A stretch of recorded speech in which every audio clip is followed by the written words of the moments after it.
Group discussion का ये part 2 है। पार्ट 1 में हमने मेजर डूज क्या हैं, क्या हमें करना चाहिए ग्रुप डिस्कशन में, ये डिस्कस किया था। पार्ट 2 में हम डिस्कस करेंगे क्या नहीं करना चाहिए। कुछ ऐसी चीजें होती हैं जो प्रोफेशनली नहीं करनी चाहिए, कुछ ऐसी चीजें होती हैं जो करनी चाहिए। तो ग्रुप डिस्कशन को शुरू करते हैं, पार्ट 2, जिसमें हम don'ts of group discussion, major don'ts of group discussion. सबसे पहले do not interrupt.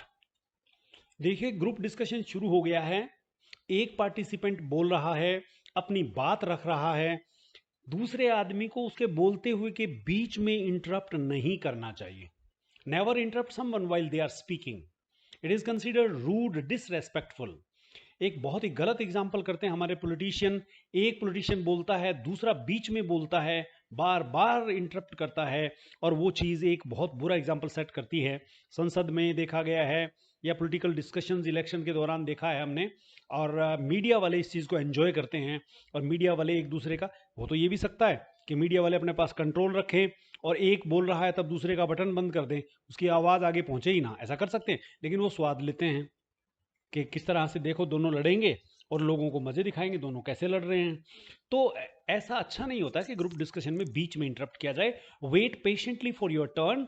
If you disagree, note your point, speak when the person finishes. बिल्कुल, जब एक व्यक्ति ने अपनी बात खत्म कर ली, आप उसे डिसएग्री करते हैं, स्ट्रांगली डिसएग्री कीजिए, परंतु पेशेंटली अपनी बारी आने का इंतजार कीजिए।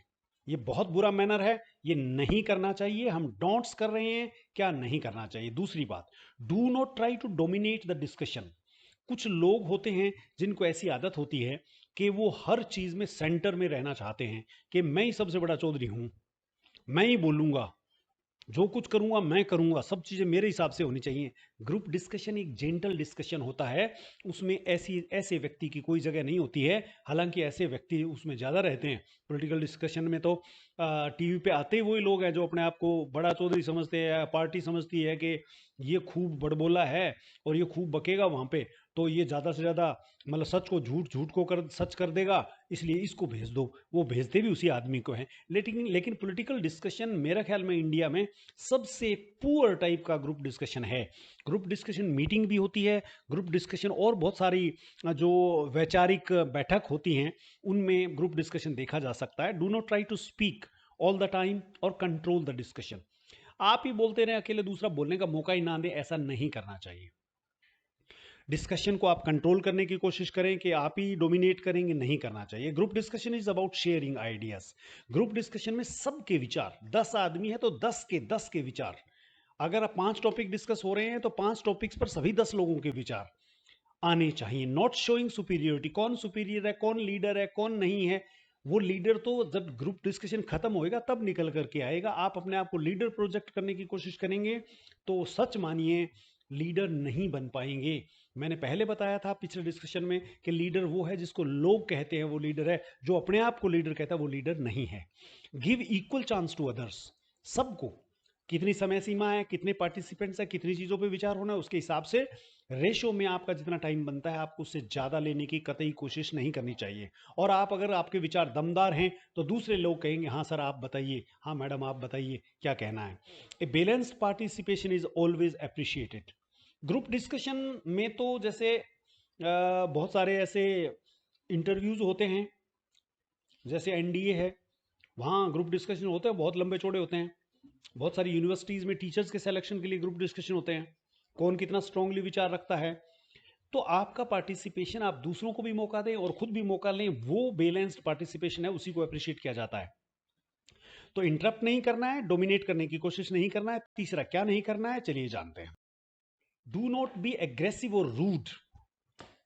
एक तो आप जिस भाषा में बोल रहे हैं, आप अंग्रेजी में आपको ग्रुप डिस्कशन करना है। मैं एक ग्रुप डिस्कशन करवा रहा था एक कॉलेज में, तो बच्चों ने बोलना स्टार्ट किया, थोड़ी देर में गर्मा गर्मी हो गई, और एक लड़का पहले तो अंग्रेजी बोलने की कोशिश कर रहा था और अचानक वो मतलब तैश में आ गया और हरियाणवी बोलने लगा। न्यू थोड़ा ही होया करा है, जब आपकी अंग्रेजी टेस्ट की जा रही है कि इंग्लिश में आप आर्ग्यूमेंटेशन कैसे करते हैं, तो हरियाणवी बोलने का क्या मतलब है, और हरियाणवी बोलने से क्या आपको लगता है कि आपको मार्क्स मिल जाएंगे?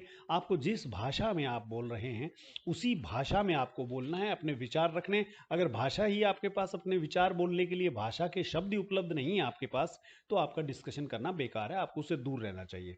अवॉइड रेजिंग योर वॉइस और बिकमिंग इमोशनल ड्यूरिंग डिसएग्रीमेंट। आपको इमोशनल नहीं होना है, एग्रेसिव नहीं होना है। Do not argue in an angry manner. गुस्से में होकर के नहीं बोलना है। काम and polite tone shows confidence and maturity. परिपक्वता, कॉन्फिडेंस उसमें है जो पोलाइट टोन में बोलता है, while aggression creates a negative impression. आप एग्रेसिव होकर के, रूड होकर के किसी से बदतमीजी से बात करते हैं तो वो बहुत ही नेगेटिव इंप्रेशन देता है, और ग्रुप डिस्कशन में ऐसे व्यक्ति के कोई मार्क्स नहीं रहते हैं।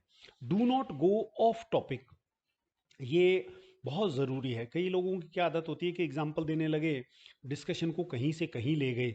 मैंने बहुत सारे स्पीकर्स को भी ऐसा बोलते हुए देखा है कि आपको किसी एक पर्टिकुलर टॉपिक पे बुलाया गया था और उस टॉपिक पर आप बोलने लगे, और थोड़ी देर में आपने कहा कि देखिए ये जो है ना, भारत में इतिहास पर बोल रहे थे और जनपद पर बोल रहे थे। जनपद जब शुरू हुए और आप धीरे धीरे कहा कि हिंदुइज्म आए, वहाँ से आप हिंदुइज्म पे बोलना शुरू हो गए। आपको बुलाया गया था जनपद पर बोलने के लिए, आप बोलने हिंदुइज्म पर आगे से आगे, आगे से आगे लेते गए, और जनपद कहाँ ठहर रह गया पीछे, भूल ही गए उस बात को। ऐसे नहीं करना चाहिए। ग्रुप डिस्कशन में आपको जिस टॉपिक पर बोलना है उस टॉपिक से हट करके नहीं बोलना है। Irrelevant points waste and reduce your time.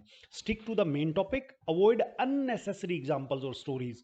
और स्टोरीज और एग्जाम्पल, आपको कोई चीज अपना पॉइंट प्रूव करने के लिए देना है तो बहुत ही ब्रीफ में देना चाहिए। दैट आर नॉट कनेक्टेड वो नहीं देने चाहिए। Focus on quality not quantity. आप कितनी देर बोले, आपने कितनी लंबा भाषण दिया, उसको कोई नहीं देखने वाला। आपके भाषण में कितनी मीनिंगफुल बातें थी वो देखा जाएगा। तो 4 ये बातें हैं जो आपको नहीं करनी है। 5वीं बात, do not use wrong facts. देखिए, एक जमाना था कि राजनीतिक लोग, नेता लोग अपनी वाहवाही करवाने के लिए बोल देते थे, है ना। अब वो जमाना नहीं रहा। अब हो सकता है कि आप भाषण दे रहे हो, ग्रुप डिस्कशन कर रहे हो, और आपका श्रोता मोबाइल लेकर के आप जो डेटा बता रहे हैं वो साथ साथ चेक कर रहा हो, और वो आपको कहे नहीं जी नहीं, आप जो बता रहे हैं डेटा ये बिल्कुल गलत है, मेरे सामने डेटा है और यहाँ पर डेटा ये है। तो आपका कुछ नहीं बकाया रह जाएगा वहां पर, है ना। तो do not use wrong facts. जो चीज है नहीं उसको पेश करने की कोशिश ना करें। If you are not sure about a fact और data, it is better not to mention it. अगर आपको पक्का नहीं है तो वो बात ना बोलें। आप बात वही बोलें जिसको आपको तसल्ली है कि ये बात यूं है। Giving wrong information can damage your credibility. आपने एक बार गलत फैक्ट बोल दिया तो उसके बाद पहली बात तो अगर किसी ने पॉइंट आउट कर दिया कि गलत बोल दिया आपने, ये फैक्ट नहीं है, तो आप कॉन्फिडेंस ही डाउन हो जाएगा आपका। और नहीं तो दूसरे लोगों की नज़रों में अगली बार आप सही फैक्ट भी बोलेंगे तो लोगों को डाउट होगा कि पता नहीं सच है कि झूठ है। यू कैन इंस्टेड से जनरल पॉइंट्स और लॉजिकल आइडियाज। आप अपने शब्दों में ऐसा मिला करके कि मेरे ख्याल में, जहां तक मुझे याद आ रहा है, हालांकि मुझे पक्का नहीं है, मेरे ख्याल में ऐसा ऐसा था। आप ऐसा कह करके कि to the best of my knowledge, और मुझे ठीक से तो याद नहीं आ रहा है लेकिन मेरे ख्याल में इतना होना चाहिए, ऐसा था। आप ऐसा कह करके अपने फैक्ट्स बता सकते हैं। रॉन्ग फैक्ट्स देना और कि पक्का ये है वो देना बिल्कुल गलत होता है, वो ग्रुप डिस्कशन में नेगेटिव होता है। Do not stay silent.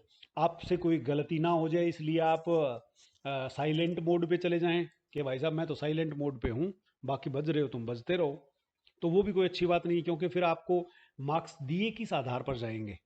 Silence may give the impression that you lack confidence. या तो आपके पास शब्द नहीं है या आपके पास नॉलेज नहीं है। साइलेंस तो 0 मार्क्स वाला है। आपके पास नॉलेज नहीं है, कॉन्फिडेंस नहीं है, try to speak at least 2-3 meaningful points. आप कोई भी कुछ भी बोले, थोड़ा कंट्रीब्यूट करें। जिस चीज़ के बारे में नॉलेज है उसको करें, जिस चीज़ का नॉलेज नहीं है उसके बारे में ना बोलें, लेकिन आप कंट्रीब्यूट जरूर करें। Even small but relevant contributions are valuable. 6 बातें ये हैं। 7वीं बात क्या है जो आपको नहीं करनी चाहिए, वो है अवॉइड पुअर लैंग्वेज। कुछ लोग भाषा, बड़ी गलत भाषा का, रूड भाषा का, एब्यूसिव भाषा का इस्तेमाल कर लेते हैं, या ऐसे शब्द का इस्तेमाल कर लेते हैं जिसका मीनिंग मालूम नहीं है ना। वो मशहूर गुलाटी कहता हम बड़ा मुफलिसी में रहते थे, है ना। उसको मालूम नहीं मुफलिसी क्या होती है, वो कपिल शर्मा शो में देखा होगा आपने। तो आपको जब किसी शब्द का मीनिंग मालूम नहीं है तो उसका इस्तेमाल ना करें, है ना। कुछ लोग कि मैं वहां से निकल रहा था, है ना, I was passing away, passing away बोलता है मेरी तो डेथ हो रही थी, अब पास बाई की जगह पास अवे का इस्तेमाल करें। तो आपको जो, मैंने बहुत सारे लोगों को बहुत अलग अलग गलत टर्म्स यूज करते हैं। आज का ही एग्जांपल मैं बताता हूँ, सेंसस बोलना था, किसी ने कहा मैं आपको सेंसस के बारे में बताऊंगा, और वो कहता है मैं आपको सेंसेक्स के बारे में बताऊंगा। अब सेंसर और सेंसेक्स बिल्कुल ऑल टुगेदर अलग चीज़ें हैं, है ना। तो ऐसी टर्मिनोलॉजी जो गलत है उसका इस्तेमाल ना करें। स्लैंग का इस्तेमाल ना करें। स्लैंग होता है लोकल लोकल भाषा।